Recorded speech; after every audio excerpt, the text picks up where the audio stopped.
program here called Reading Eggs. Reading Eggs is broken down into 3 sub-programs. We have Fast Phonics for our junior users, which is implemented between grade R to 2.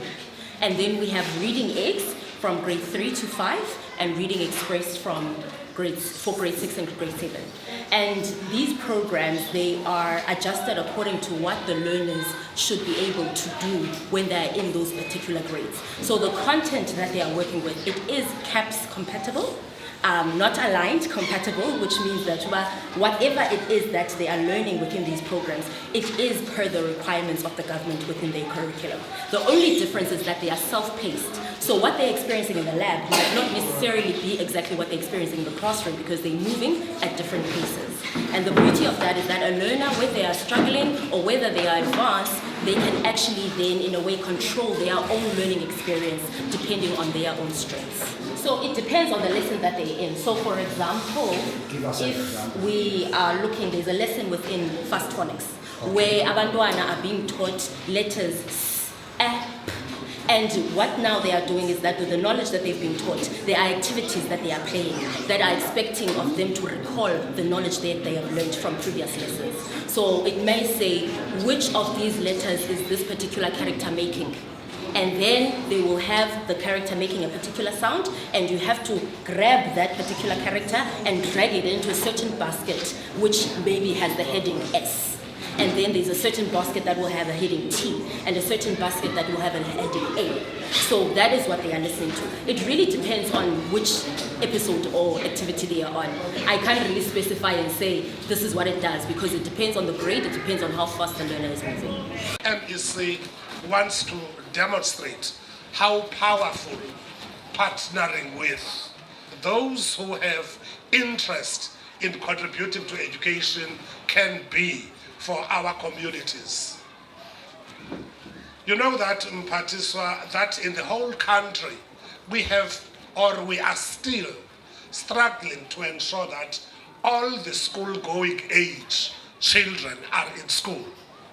It's still a very big struggle. But the partners have identified an important niche of ensuring that those who are in schools find schools or schooling very enjoyable, very interesting, so that it makes and brings meaning to the programs of the school. So the issue has been access to education, but now we're taking it a step further. We are talking about access to digital learning. Kida, and indeed you are correct to say that we are one of the leading districts. What we have actually convinced ourselves that we need to reclaim our lost ground, and we are going to do that in this academic year.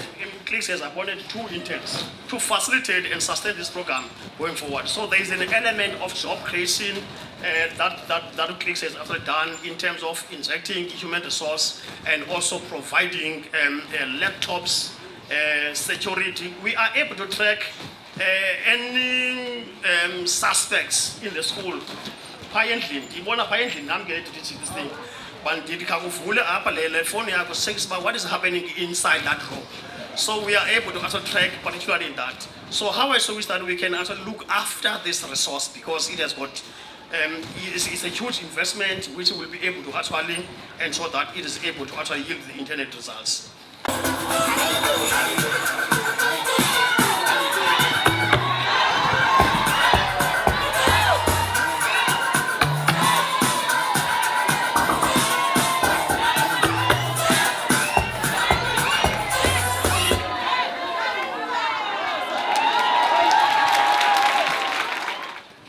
As a department, we are a directorate which is e-learning.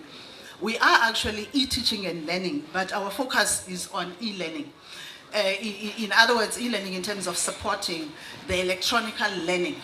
Now, what we do, we are not managing curriculum, but we are part of curriculum. Even our chief directorate is Chief Directorate Curriculum, under DDG also Curriculum Management and Delivery.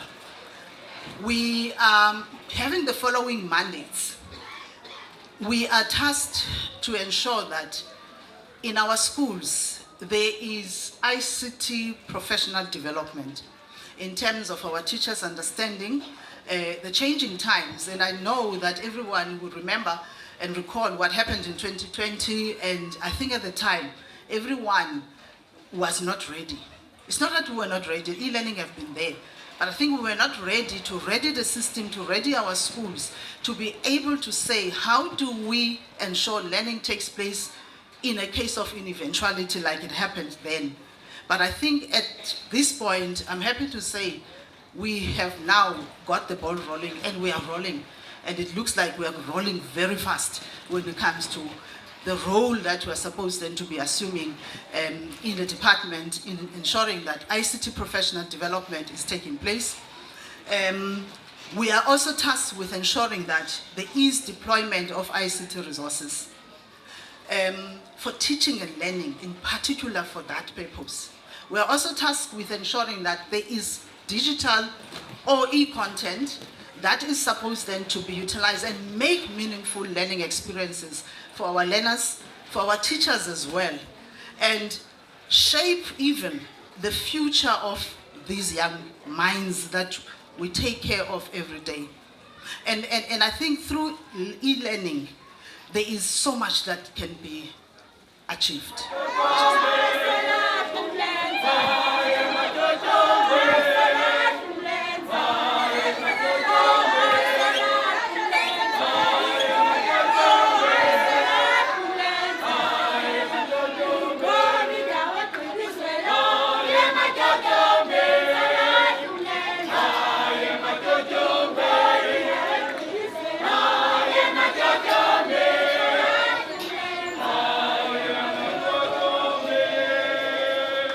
Thank you so much. Thank you so much.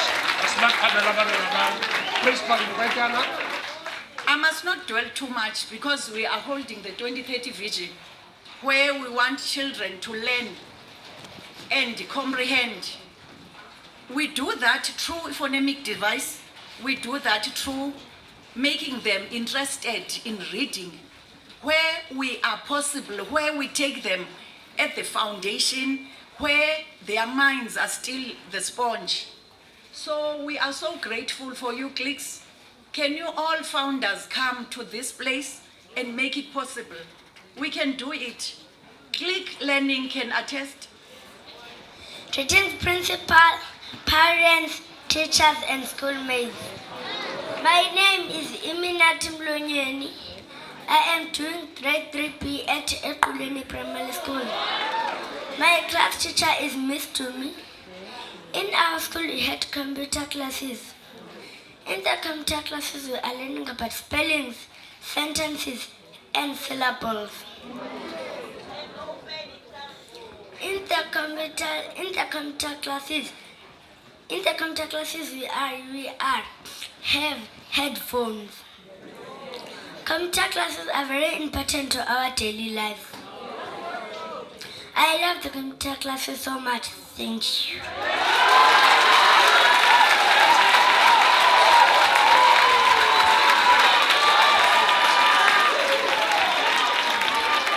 Thank you so much.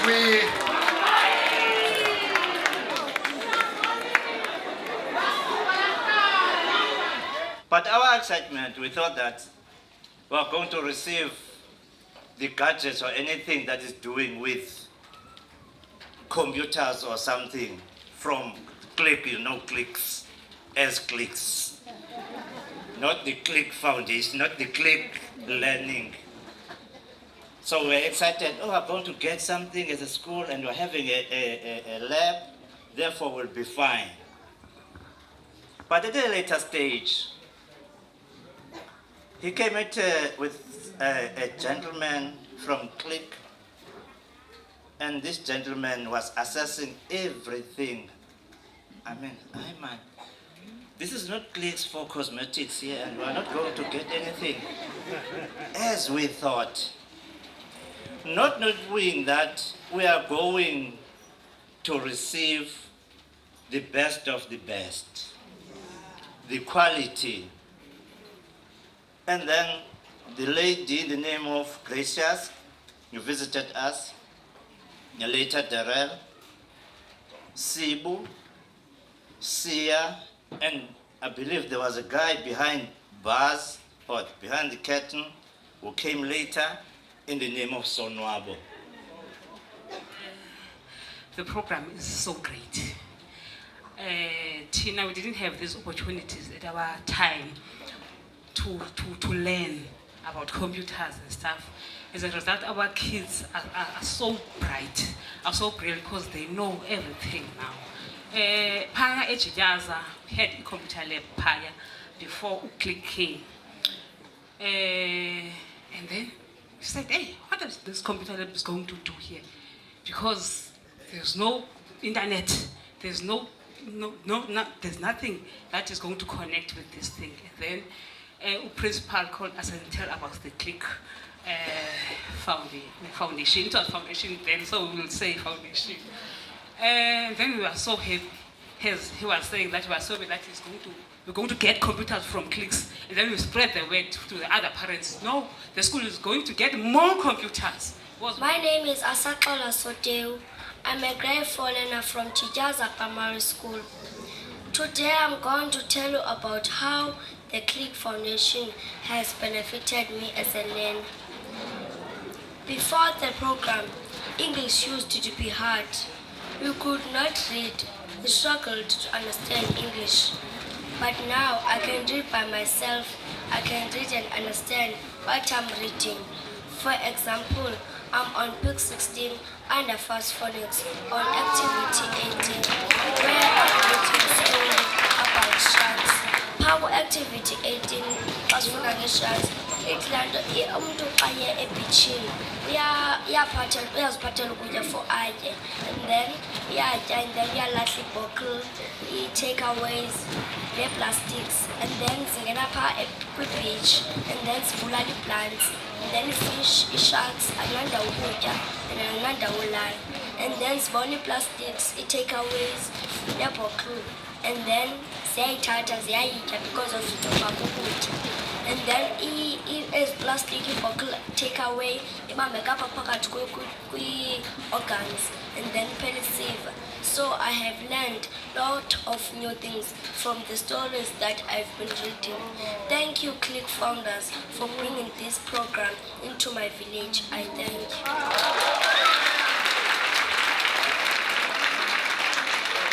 you. This is so unbelievable. It's so unbelievable. Thank you so much, Mdantsane.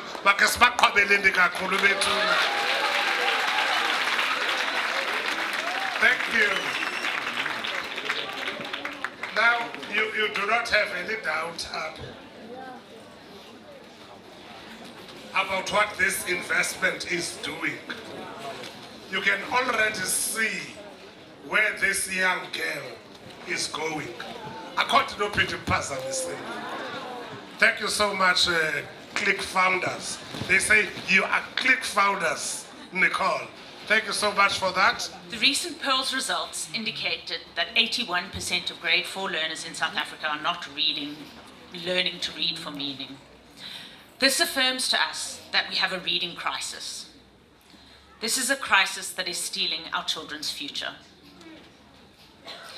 There is much talk about fourth industrial revolution, disruption, skills for a fast-changing world, and jobs in fields that we don't know, that don't yet exist. But there is one thing I am certain of. We cannot leapfrog literacy. It is an essential skill for the future, for future individual success, and for a prosperous life and a prosperous South Africa. We also wanted to bring the power of internet and the incredible potential for self-paced learning software to under-resourced communities in South Africa. We have therefore spent the past 11 years refining an implementation model in conjunction with our donors, schools, principals, and education departments that ensures we can deploy self-paced learning software to support teaching and learning.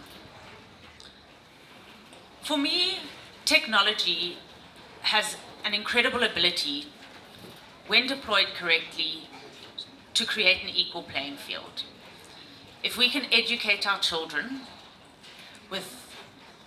and meet them where they're at, it has the chance to give them opportunities and the opportunities that they deserve to succeed in this world. As the founder of Click Learning, I'm filled with gratitude for the incredible team that has worked tirelessly to bring this partnership together. I am humbled by the stories of learners whose lives have been transformed through the resources and the learning programs we have been able to provide. And I'm inspired to continue pushing the boundaries and forging ways to bring our interventions to more learners. It is in this spirit that we launch and are thrilled to have signed an MOU with the Eastern Cape Department of Education. And we hope that this leads to the expansion to many more schools and many more learners. Thank you all for being here today. Thank you for your commitment to learning, and thank you for your commitment to creating a better future for South Africa.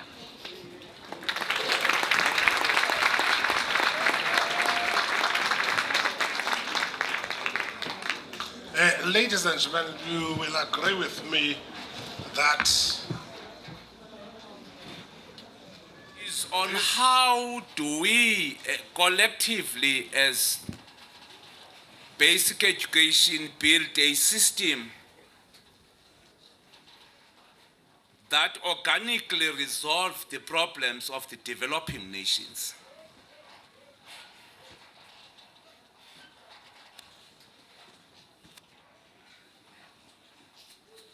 I had this question precisely because it's a question that needed to be answered by all of us. And in answering those questions, such a question is probably a follow-up question, DDG. What are these basic foundation skills that a basic education should possess for both individual and collectively? We might be, for both individual and collectively, for us to be able to be indeed, we have undergone a learning process.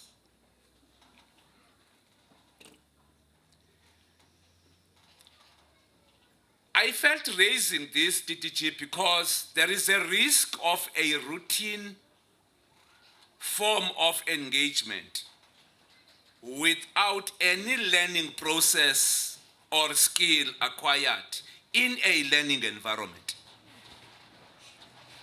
So hence I'm saying it's going to be important that we don't take for granted this engagement today, because it answers fundamentally this question.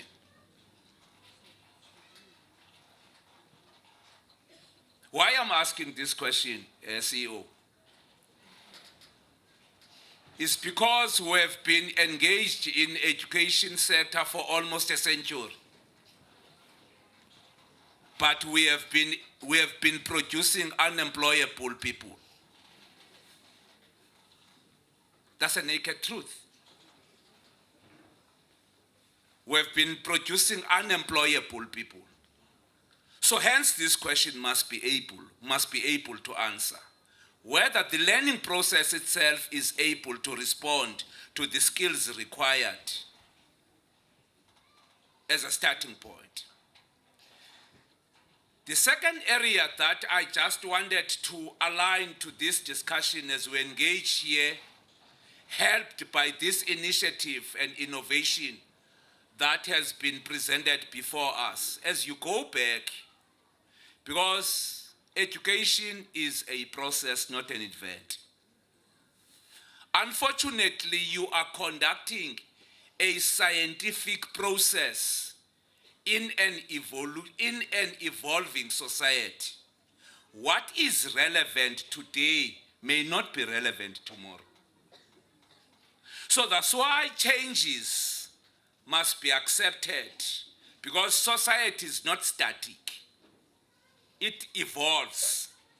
From time to time, you are going to learn new things that are required by the changing circumstances in the society broadly. One issue that also I would want to raise for us all to go back with it as part of a homework, because consolidating the foundation skills will require a bit of a thorough ongoing research report or a thorough ongoing research program. Ms. Scott, if the Department of Health is saying the cognitive development of a kid is more appropriate to be studied and concretely understand that individual between 0 and 1,000 days from birth. If health is saying so, what should be then the strategy of basic education as a direct response to that question? If bathi bona ngokwe-research yabo kwa-health, elona xesha lokukhula kwengqondo emntwini is between 0 and 1,000 days from birth. Now, as a sector whose responsibility is to build, develop, nurture the intellectual ability of individuals, what should be our strategy and the response to that question? And hence I'm then saying, this is an ongoing a program that must be able to unearth elements of development, both of individual and also of the broader society in general. Because any form of corruption postpone the desire, the interest of the private sector to invest in the public. Don't say I didn't warn you. There is no single individual that can invest in a corrupt nation.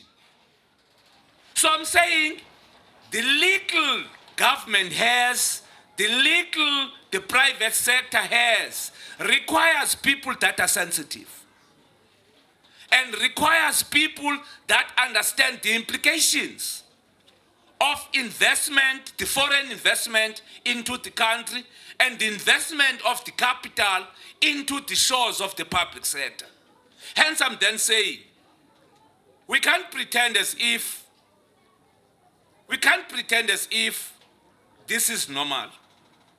So that CLICS understands that the commitment this top management is making today is that the little sand you have distributed or given to us via the institutions of learning that are responsible to that will be able to make sure that we account for each and every cent on that one. So that we can be able to persuade them to expand the scope of investment beyond the boundaries that they've already committed to. The obsession about grade 12 results, for me, is actually a flawed obsession. Because if you don't resolve the problems of the lowest grades in the system, you will forever have those winter camps. Winter camps are an offspring of a system that is not responding. Ordinarily, we should not have winter camps.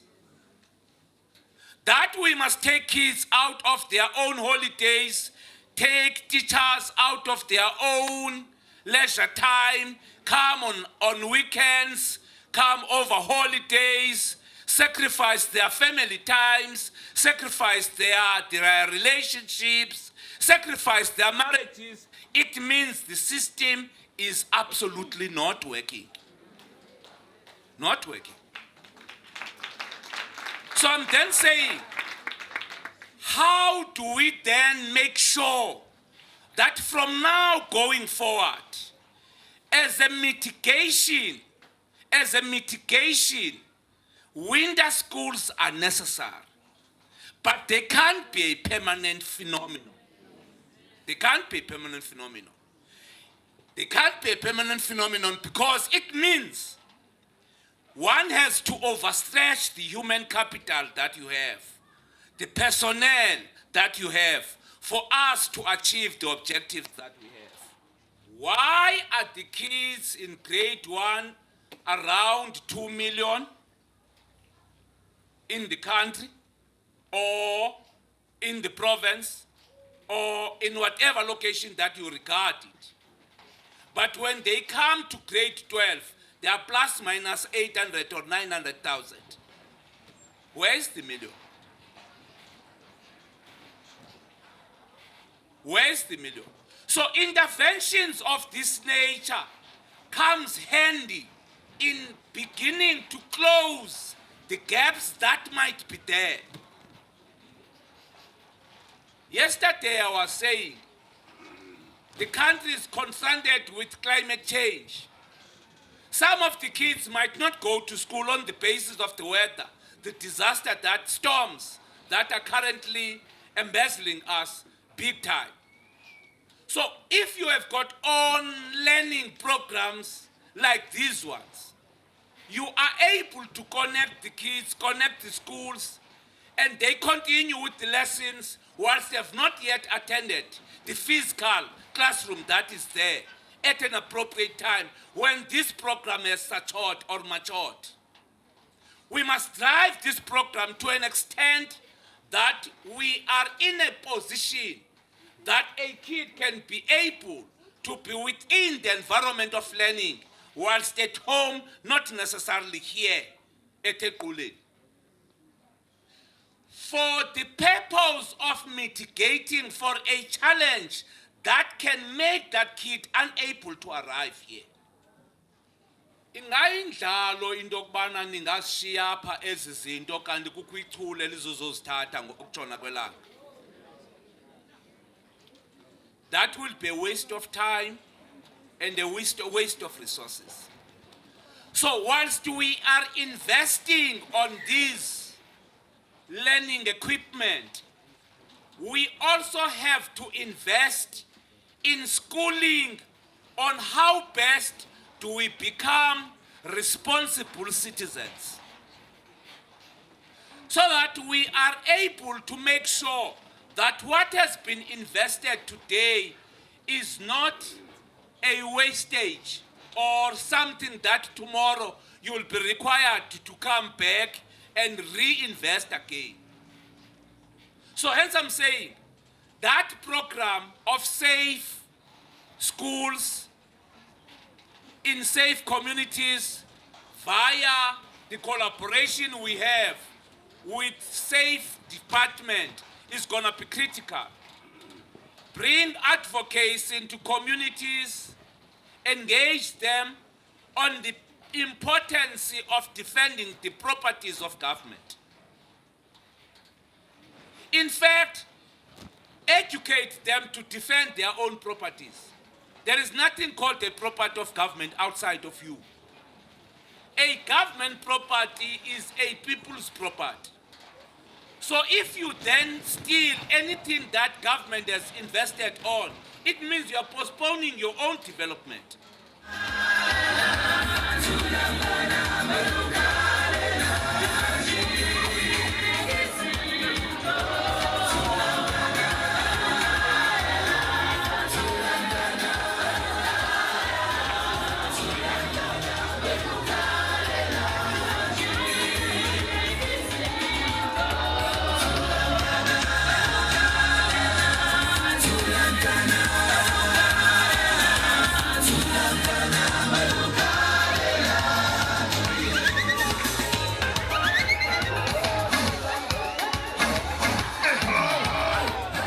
Encouraged to learn that in this particular school, and I'm hoping that if it is not the case with other schools, that perhaps we can also learn that there is a police forum here. Where are those ladies and gentlemen? Ndicela ke ndisondeleni apha bethuna. Andicinga nihlale apho. The police forum khanisapha ngaphambili. Who look after this government property in this area. And I'm told they do it so well. So I want to say, please keep up the good work that you are doing. Ngabantwana benu aba, imfundo yabo le, ifuture yabo le. Give them a very good round of applause. Thank you so much. Thank you so much.